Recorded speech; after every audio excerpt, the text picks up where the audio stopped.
தமிழக மக்கள் அனைவருக்கும் என்னுடைய வணக்கம். இன்னைக்கு நாம இந்த வீடியோல எத பத்தி பேச போறோம்னா, ஒண்ணும் இல்லங்க. அதாவது இப்போ பொதுவாவே கேரளாவுக்கும் நமக்கும் பார்த்தீங்கன்னா, சில விஷயங்கள்ல முரண்பாடும், சில விஷயங்கள்ல ஒற்றுமையாவும் இருப்போம். ஒற்றுமை அப்படின்றது பார்த்தீங்கன்னா, அது பழங்காலம் தொட்டு வரக்கூடிய சில விஷயங்கள். இடையில நடந்த சில அரசியல் மாற்றங்களால, சில அரசியல் காரணங்களால பார்த்தீங்கன்னா, பல விஷயங்கள்ல நாம எதிர் எதிர் நிக்கிற மாரியான பழக்கத்துகள் நம்ம எடுத்துக்காட்டா சொல்லணும்னா பார்த்தீங்கன்னா, அந்த அணை விஷயத்தில ரொம்ப பெரிய முரண்பாடு இருக்கும். அப்போலாம் ஒவ்வொரு தமிழனும் பொதுமக்களா யோசிக்கக்கூடிய ஒரு பொது புத்தி இருக்கக்கூடிய மக்கள் எல்லாருமே கஷ்டப்படுவாங்க.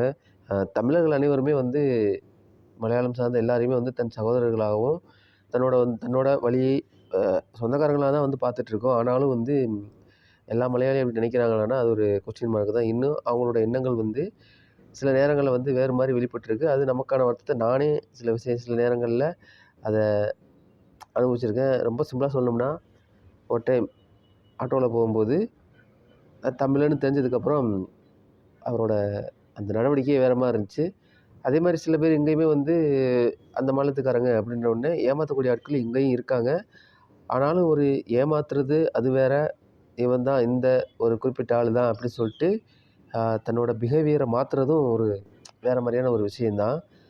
அந்த வகையில எல்லாருமே சமம் தான். ஆனாலுமே பங்களிப்பு அவங்களோட பங்களிப்பு இங்கே என்ன வகையில இருக்கும்னு நமக்கு தெரியாது. ஆனா நம்மோட பங்களிப்பு அங்க எந்த அளவுக்கு இருக்குன்னு நல்லாவே தெரியும். அவங்களுக்கே தெரியும். ஸோ ஒரு காலத்தில அரசியல் பண்றதுக்காக இந்த நல்ல விஷயத்த ஃபுல்லா மறைச்சிட்டு, ஒரு பகைய மூட்டி விடுற சில காரணங்களால இன்னைக்கும் பார்த்தீங்கன்னா, பல கருத்துக்கள்ல மாறி நிக்க வேண்டிய சூழ்நிலை ஆயிப்போச்சு. இவங்களோட மலையாளியோட மட்டும் இல்ல. மத்த எல்லா ஸ்டேட்டோடையுமே ஒரு ஒரு பிணக்கு இருந்துகிட்டே தான் இருக்கு. நம் தமிழக மக்களா, ஒரு தமிழனா, தமிழ் கலாச்சாரத்த பத்தி ஒரு இந்த நாடுகளுக்கு மொழியா இருந்தாலும் சரி, கலாச்சாரமா இருந்தாலும் எல்லாத்தையும் ஆ இந்த தமிழோட கலப்பு இல்லாமல், இந்த தமிழோட ஒரு பொதுவான ஒரு முறை இல்லாமல் இந்த இனங்கள் எல்லாம், இந்த கலாச்சாரம் எல்லாம் உருவாகியிருக்கும்னு பார்த்தோம்னா, கண்டிப்பா அதுக்கான வாய்ப்புகள் ரொம்ப கம்மி. ஆனாலும் எல்லாருமே இந்த நம்ம பூர்வீகம், நம்மளோட கலாச்சாரம் எல்லாமே பார்த்தீங்கன்னா, ஒரு புள்ளியில தானே தொடங்குது. ஸோ அந்த வகையில இன்னைக்கு என்ன பண்ணியிருக்காங்கன்னா, வைக்கம் பெரியார் தூக்கி பிடிக்கக்கூடிய நமது மண்ணில் பெரியார் சில சாதனைகள எங்க மட்டும் செய்யாம கேரளாவிலயும் போய் பண்ணியிருக்காரு. வைக்கம்னாலே சின்ன ஒரு வைக்கம் வீரர்ன்னு நம்ம எல்லாருமே சொல்லுவோம். எல்லாருக்குமே தெரிஞ்சிருக்கும். தமிழ்நாட்டுல எல்லாருக்கும் தெரிஞ்சிருக்கும். பட் கேரளால தெரிஞ்சிருக்குமான்னு ஒரு சந்தேகம் இருக்கு. ஏன்னா நானே சில பேர்ட்ட கேட்டு பார்த்துருக்கேன். கண்டிப்பா அப்படி யாரும் தெரியாதுன்னு இருக்காங்க மேபி. அந்த வரலாறு அங்க சொல்லப்படாமல் இருக்கலாம். அல்லது வேறு சில காரணங்களாக இருக்கலாம். அது முழுவதுமாக அங்கு உள்ள மக்களை சென்றடையவில்லை. ஒருவேளை இது மாதிரியான விஷயங்கள் அவர்களுக்கு எடுத்துச் சொல்லப்பட்டிருந்தால், அவர்களோட எண்ணங்கள் நம்மளைப் பற்றிய எண்ணங்கள் மாறியிருக்கலாம். ஒரு ஒற்றுமை வந்திருக்கலாம். சில விஷயங்களில் பொதுவான ஒரு சிந்தனையை அவர்கள் பெற்றிருக்கலாம். ஆனால் அது நடைபெறவில்லை. ஆனாலும் அதை விட்டுவிடுங்கள்.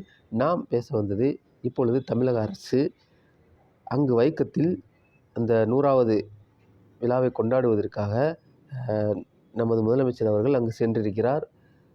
அங்கு முக்கிய நிகழ்ச்சிகளில் பங்கேற்றிருக்கிறார். இதுபோக அங்குள்ள ஒரு நூலகம் பார்த்தீங்கன்னா பெரியார் பற்றின அந்த வைக்கம் நினைவுகளை தாங்கி நிற்கக்கூடிய ஒரு நூலகம் அங்கு கட்டப்பட்டிருக்கிறது. அது ஒரு முறையான பராமரிப்பு இருக்குதா இல்லையான்னு நமக்கு தெரியல. ஆனா அத புதுப்பிக்கிறதுக்கும், சில விஷயங்கள் பண்றதுக்கும் கிட்டத்தட்ட 8,00,00,000 ரூபாய் வரைக்கும் நம்ம தமிழ்நாடு அரசு சொந்த செலவுல அத எடுத்து செய்றாங்க. இது அந்த காலத்தில எப்படி பெரியாரு எங்க போராட்டம் நடத்துனதோட போய் அங்க போய் இருந்து என்னெல்லாம் கஷ்டப்பட்டாரு, அந்த மக்களுக்காக எப்படியெல்லாம் அவங்க கூட நின்னாரு, தாழ்த்தப்பட்டவனும், இல்லாதவனும் எப்படி கோயிலுக்குள்ள நுழையணும், அவனுக்கு உரிமை இருக்கு, அவனும் மனுஷன் தான், கடவுள்னா எல்லாருக்கும் சமம் தான் எப்படி பல விஷயங்களை எடுத்துச் சொல்லி அவர்களின் மனதில் அவர்களுக்கான சுதந்திர தாகத்தையும், அவர்களுக்கான உரிமை தாகத்தையும் எடுத்துக் காட்டியவர் பெரியார். அதன் விளைவாக அந்த மக்கள் பெற்ற அந்த ஒரு சுதந்திரம், அந்த ஒரு அனுமதி, அந்த ஒரு அதிகாரம், ஒரு பொதுப்போக்கு இது எல்லாமே மறுக்க முடியாத உண்மைகள். அதனால இன்னைக்கு இது ஒரு பெரிய நியூஸா அங்க மாறிக்கொண்டிருக்கிறது.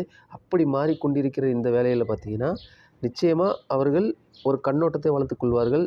நம்மை பற்றியும், பெரியாரை பற்றி தெரிந்து கொள்ளும்போது, அவர் எதற்காக போராடினாரோ, அந்த ஒரு கண்ணோட்டம் அந்த மக்களையும் போய் சென்று சேருவதால், நிச்சயமாக ஒரு நல்ல ஒரு முன்னேற்றம் வரும். நம்மளுடைய உறவுகளிலும் சில மாற்றங்கள் அ ஏற்படும். நாம் முறைத்துக்கொண்டு நிற்பது என்பது இங்கு சாத்தியப்படாது. இங்கு அடிபடுபவன் எல்லாருமே அவன் எந்த மாநிலமானாலும் சரி, எந்த நாடானாலும் சரி, எந்த ஒரு மொழியானாலும் சரி, எந்த ஒரு கலாச்சாரமானாலும் சரி, பாதிக்கப்பட்டவன், பாதிப்பை ஏற்படுத்தக்கூடியவன் என்ற இரட்டை மனிதர்கள் மட்டும்தான் இங்கு உண்டு. அந்த காலத்தில் ஆரம்பிக்கப்பட்ட சண்டைகளும், சச்சரவுகளும், அடிமைத்தனங்களும், அதிகார போக்கும் அனைத்தும் இன்றளவு இங்கு நடந்து கொண்டிருக்கிறது என்பது தானே நாம் ஏற்றுக்கொள்ளக்கூடிய உண்மை. நாம் வார்த்தைகளுக்காக சொல்லலாம், இல்லை அது தவறு, இங்கு எல்லாரும் சமமாகிவிட்டார்கள். அது வெறும் கருத்து மட்டுமே. அந்த கருத்தில் இதுவரைக்கும் உண்மையாக நிரூபிக்கப்படவில்லை. அனைவரும் சமமாகவில்லை. ஆனால் அதை நோக்கிய பயணம் இன்றளவும் தொடர்ந்து கொண்டிருக்கிறது என்பதுதான் உண்மை. ஆகவே இந்த ஒரு முயற்சியை எடுத்த தமிழ்நாடு அரசுக்கு மிகப்பெரிய நன்றி. இன்று செய்திகளில் பார்க்கும்போது அங்கு மலையாளத்தைச் சேர்ந்த அந்த மக்களே சில விஷயங்கள் சொல்லும்போது அந்த மக்கள் பார்ப்பாங்க. பார்த்துட்டு என்ன நடக்கிறது, என்ன நடந்தது என்று அவர்கள் ஆலோசனையில் அவர்கள் அறிவை வளர்த்துக்கொண்டு இங்கு எது உண்மை, எது பொய், எப்படி இருக்க வேண்டும், எப்படி நாம் வாழ வேண்டும் என்ற சில உண்மைகளை அந்த மக்களே அவர்களுக்கு எடுத்துச் சொல்லும்போது ஒரு மிகப்பெரிய மாற்றத்தை இங்கு நாம் காணக்கூடிய வாய்ப்பு நிச்சயம் வரும். நன்றி, வணக்கம்.